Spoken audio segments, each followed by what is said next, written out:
أعوذ بالله من الشيطان الرجيم.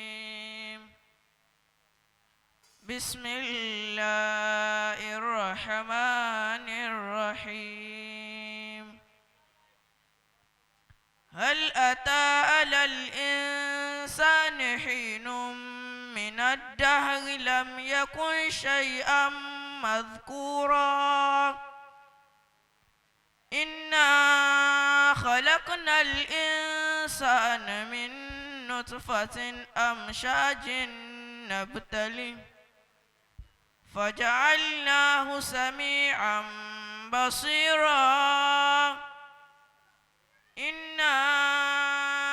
هديناه السبيل إما شاكرا وإما كفورا إنا أعتدنا للكافرين سلاسل وأغلالا وسعيرا إن الأبرار يشربون من كأس كان مزاجها كافورا عينا يشرب بها عباد الله يفجرونها تفجيرا يوفون من نذر ويخافون يوما كان شره مستطيرا ويطعمون الطعام على حبه مسكينا ويتيما وأسيرا إنما نطعمكم لوجه الله لا نريد منكم جزاء ولا شكورا إنا نخاف من ربنا يوما عبوسا قمطريرا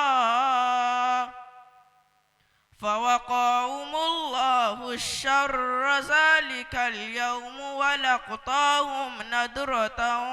وسرورا وجزاء بما صبروا جنة وهريرا متكئين فيها على الأرائك لا يرون فيها شمسا ولا زمهريرا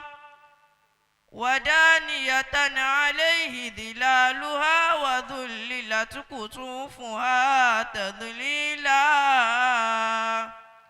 ويطاف عليهم ولدان